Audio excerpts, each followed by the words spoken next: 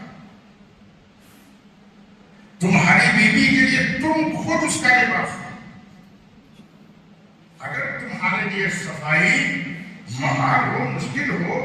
تو آپ یہ کام اپنی شریک حیات سے بھی کروا سکتے ہیں. اجازت ممنوع نہیں ہے، مگر صفائی لازم ضروری ہے، کیونکہ قیامت کے دن صبح اٹھنا ہے. اب جیسا جائیں گے ویسا اٹھیں گے. تو یہ اسلام کی شان ہے کہ تجھے پہلے غسل دلوائے گے، پھر سفید کپڑے میں تجھے لپیٹا گیا.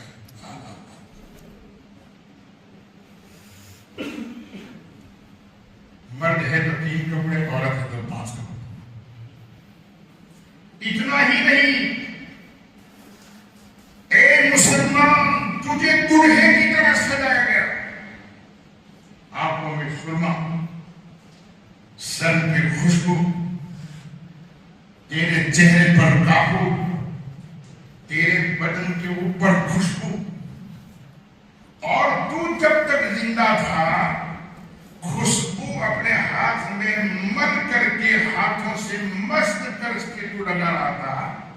مگر اب تو دنیا سے جا رہا ہے، تجھ پر پوری مکمل خوشبو کی بوتل چھڑک دی جاتی ہے. آپ اندازہ تو لگاؤ، مثل دلہا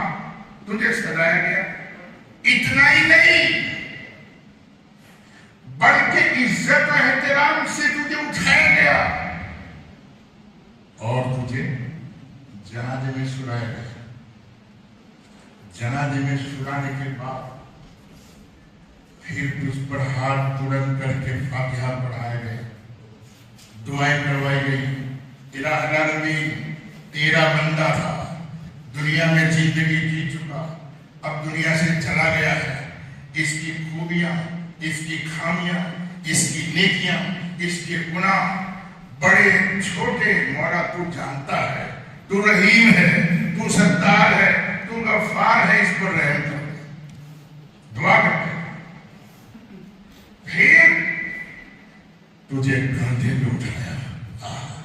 کیا اسلام نے عزت دی، کاندھے پہ اٹھایا اور کاندھے پہ اٹھا کر کے پھر تجھے آگے بڑھایا گیا. یہاں تک معین جگہ پر لے جایا گیا، جنازہ رکھوایا گیا، امام صاحب کو بلایا گیا اور لوگوں نے تیری نماز جنازہ پڑھی، جس کو کہتے ہیں دعائے میت. مسلمانوں سچ بتاؤ، اسلام نے کتنی شکتی ہے کسی اور مذہب میں اتنی عزت؟ تو جب اسلام اتنی عزت دے رہا ہو تو ہم مسلمان کو بھی چاہیے کہ ہم بھی اپنی زندگی ایسی بنا کر کے رکھیں کہ غیر مسلمان بھی ہمیں دیکھیں تو اسے ایسا محسوس ہو واقعی میں اسلام والا ہے، ایسا محسوس ہونا چاہیے. مگر بس مسلمان کے گھر ہم پیدا ہو گئے، مچھلی، گوشت، روٹی بوٹی اور بریانی ہمارا کھان پان رہا. زندگی میں اللہ نے نوازا ہے تو انجوائے میں پوری زندگی نکال دی. ادھر گئے ادھر گئے ادھر گئے ادھر آئے، اسی میں زندگی تمام ہو گئی اور دنیا سے جانے کی باری ہے. یہ ہم نے زندگی بنا دی. افسوس کی بات ہے میرے برادروں، میری چیزیں اس لیے کہہ رہا ہوں کہ قرآن مجید کے اندر اللہ پاک نے کھول کر کے سب چیز کہہ دی کہ جب تک تم زندہ ہو تمہارے ساتھ کیا ہوگا، جب تم بیمار ہو تمہاری شان خدا کے نزدیک کیا ہے، جب تم دنیا سے جاؤ گے تو تمہارا حشر قبر میں کیا ہوگا، اٹھایا جائے گا کیا ہوگا، یہ ساری چیزیں قرآن نے بتائی ہے، مگر اسی قرآن کو ہم نے صرف اور صرف بس ثواب ہی کے لیے محدود کر دیا۔ ارے بھائی، ہر دیش کے اصول ہوتے ہیں، جس طرح ہمارے انڈیا کا سنویدھان ہے، اصول ہے،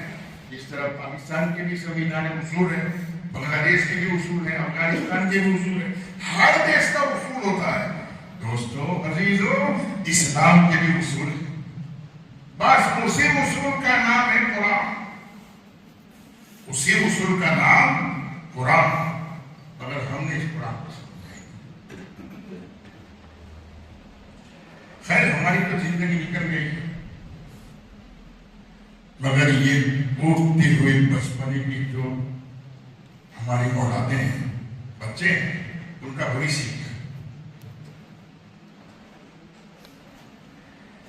دین کا علم ان کے نزدیک کتنا پہنچے گا، بس بچوں کو اتنا یاد ہے کہ عید میلاد آ کر جھنڈے اٹھا لو، گھومنا پھرنا شروع کرو، اچھا کپڑا پہنو، اور جب کھانے کا وقت ہے کھائے، اور کھا کر کے پھر خوشحالی کے ساتھ اپنے گھر لوٹ جاؤ، بس بچوں کو اتنا ہی یاد ہے۔ مگر انہی بچوں کو اگر پوچھا جائے کہ یہ جو فنکشن ہے وہ کس چیز کا، عید میلاد کا ہے، عید میلاد یعنی کیا یہ خبر، یہی حال ہے،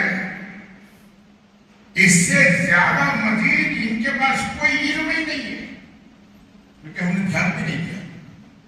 ہم کمانے میں رہے، بچوں کو ہم نے پڑھائی کے لیے بھیج دیا، بچے جیسا ویسا پڑھے لکھائے، جو کچھ ہوا ہوا، ہم روٹی میں پڑے اور پتہ نہیں ہوا اپنی کسی اور چیز میں پڑے۔ زندگی میں تمام ضرورت ہے دین کے علم کی۔ دوستو عزیزو، معاف کیجیے، برا مت لگائیے، سچی بات تھی اس لیے میں نے کہا، مجھے درد ہے، ہم چاہے رہے یا نہ رہے، مگر یہ ہمارے الفاظ، ہماری یہ آواز تمہارے کانوں میں گونجے گی کہ آیا تھا کہنے والے نے سچ کہا تھا۔ دوست عزیزو، اسلام کا بہت بڑا احسان ہے ہم پر کہ ہم کو اتنا عزت بخشا، اور حضور نبی کریم صلی اللہ علیہ وسلم فرماتے ہیں کہ جب مرحوم کو نماز جنازہ کے بعد قبر میں جب سلا دیا جاتا ہے، قبر میں سلا دیا جاتا ہے، لوگ تختے لگا دیتے ہیں، مٹی دروس کر دیتے ہیں، دعا وغیرہ کر کے جب لوگ لوٹ جاتے ہیں، بچہ جس کا باپ گیا ہے، جس کی ماں گئی ہے، بچہ اگر آنکھوں سے آنسو بہاتا ہے اور اتنا کہہ دیتا ہے الہ العالمین یہ میری ماں ہے یا میرا باپ ہے جو دنیا سے چلا گیا ہے، مولا تو اس پہ کرم کرنا، بس اتنا کہہ دیتا ہے تو اللہ تبارک و تعالی اس بندے کی زبان سے جو اللہ کا نام نکلا ہوا ہوتا ہے، اس نام کی برکت سے اس مرحوم کے اوپر اپنا فضل کر دیتا ہے۔ نظر اولاد ہیں تو کم از کم اولاد کو ایسا تو سکھاؤ، یہ ایسی تو بات دکھاؤ کہ ہم جب دنیا سے جائیں تو ہماری اولاد صرف اتنا کہہ دیں، یا اللہ میرے باپ پہ رحم کرنا، میری ماں پہ کرم کرنا، بس اتنا تو کہہ دیں۔ جب اس مرحلے پر ہم پہنچتے ہیں ہماری آنکھیں سے پار ہو جاتی ہیں، کیونکہ 17 سال پہلے ہم نے بھی ہمارے ماں باپ کو دھواں کیا،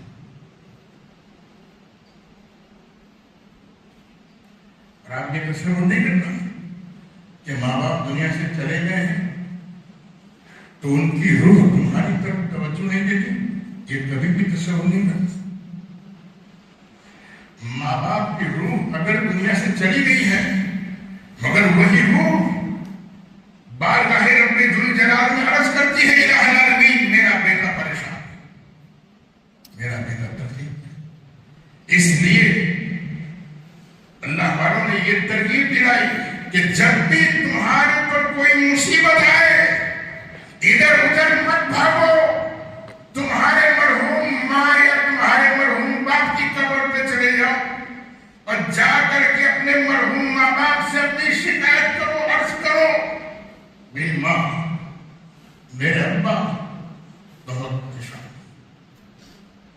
کوئی راستہ نظر نہیں آتا، میرے حق میں دعا خیر فرما دے، قسم خدا کی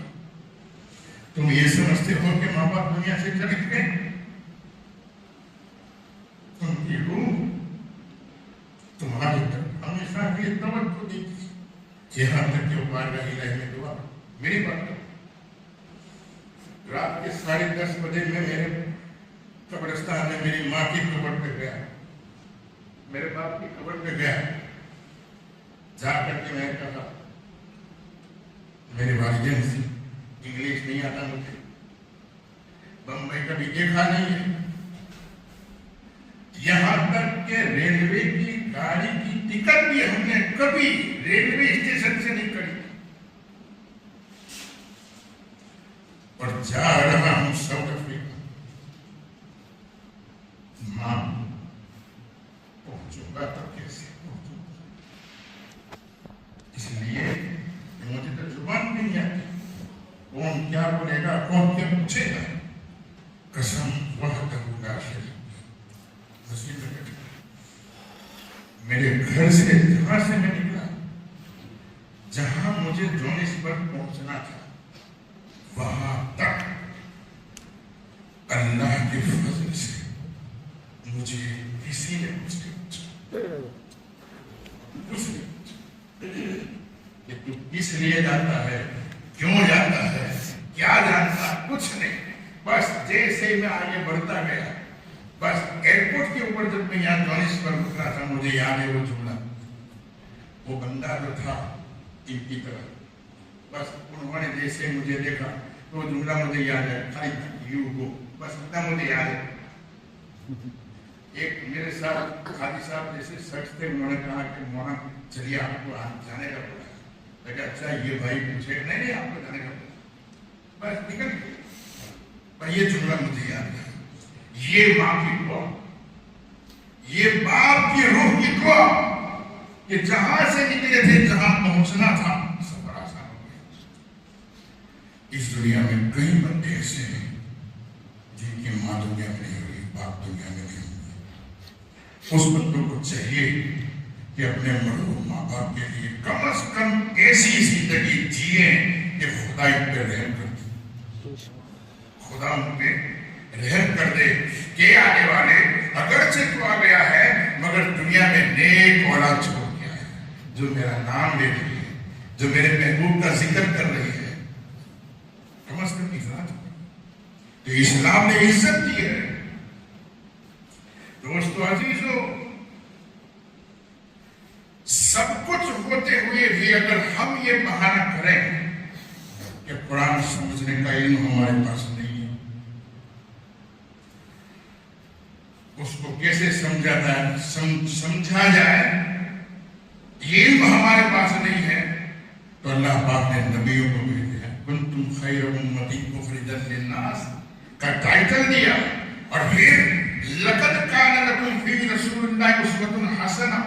کہ نبی کی زندگی تمہارے لیے بہترین نمونہ ہے۔ بتاؤ 63 سالہ نبی کی زندگی کتنی؟ 63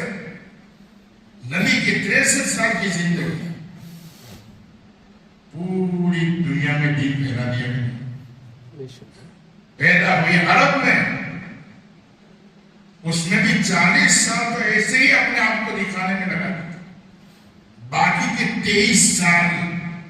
اللہ کی وحدانیت کو دکھانے میں لگا دیے، ایسے لگا ہے پوری دنیا میں دین پھیل گیا۔ وہ 63 سالہ زندگی میں کم از کم ایک دن کی زندگی کو سمجھو، ایک دن کی زندگی صرف یہ سمجھو کہ ہمارے آقا علیہ السلام نے اللہ کے بندوں کو کیا پیغام دیا، اللہ کے نبی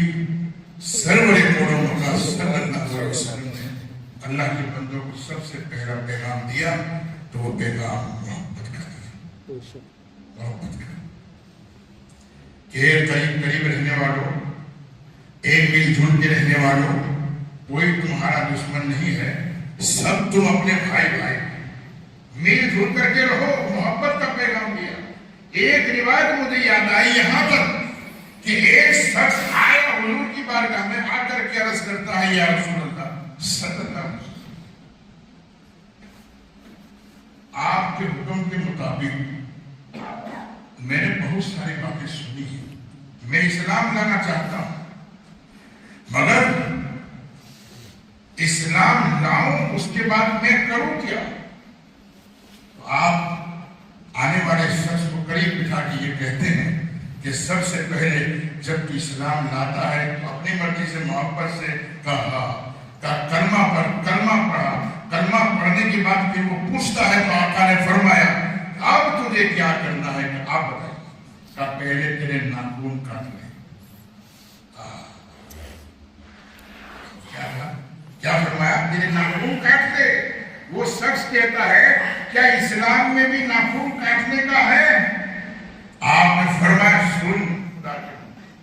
میں نے تیرے ناخن پہلے اس لیے کٹوایا، یہ نہیں کہا کہ نماز پڑھنا شروع کر، یہ نہیں کہا کہ روزے رکھنا شروع کر دے، یہ نہیں کہا کہ میرا قرآن کا نازل ہوا اٹھا لے، نہیں، ناخن کاٹ۔ وہ پوچھتا ہے یا رسول اللہ صلی اللہ علیہ وسلم کیا کلمہ پڑھنے کے بعد پہلا ناخن کاٹنے کا حکم ہے؟ کہ نہیں، پہلے ناخن کاٹ اس لیے کہ تیرا ذریعہ معاش، روزی کا جو ذریعہ ہے وہ دودھ ہے، جانوروں سے تو دودھ نکالتا ہے، اب جب تو دودھ نکالنے کے لیے جانوروں کے تھن کو جب تو پکڑتا ہے اور تیرے بڑے بڑے ناخن ہیں وہ جانوروں کے تھنوں کو چوبتے ہیں، جانور بولتے نہیں ہیں، مگر تو انسان ہے، تجھ میں سمجھ ہونی چاہیے کہ تیرے بڑے بڑے ناخن جانوروں کے تھنوں کو چھنی کر دیتے ہیں، تکلیف دیتے ہیں، اس لیے ناخن پہلے کاٹ۔ جو اسلام جانوروں کی بھی تکلیف گوارا نہ کرے، انسانوں کی تکلیف ہے کہ نہیں؟ بہت ساری باتیں ہمارے آقا اس دنیا میں تشریف لائے، یہ ہماری ہی لیے آئے ہیں کہ ہم انسان تو تھے مگر انسان رہے نہیں تھے، اس انسان کو انسان بنانے کے لیے انشاءاللہ اللہ نے زندگی کو ہمت دی، طاقت دی، یہی باتیں پیش کرتے رہیں گے، مگر بارگاہ رب ذوالجلال میں دعائیں خاص کرتا ہوں مولا تعالیٰ جو بھی باتیں میں نے عرض کی ان تمام باتوں کو اپنی بلند بارگاہ میں قبول کر کے مجھے اور آپ سب کو اس پر عمل کرنے کی توفیق عطا فرمائے۔ اللہ پاک مجھے حق کہنے کی اور آپ کو حق سننے کی سمجھ اور توفیق عطا فرمائے۔ اللہ رب العزت جس عمل سے راضی ہوں ہم سب سے وہ عمل لے لیں، اور جس عمل سے اللہ ناراض ہو اس عمل بد سے اللہ پاک ہم کو محفوظ رکھا۔ آمین ثم آمین۔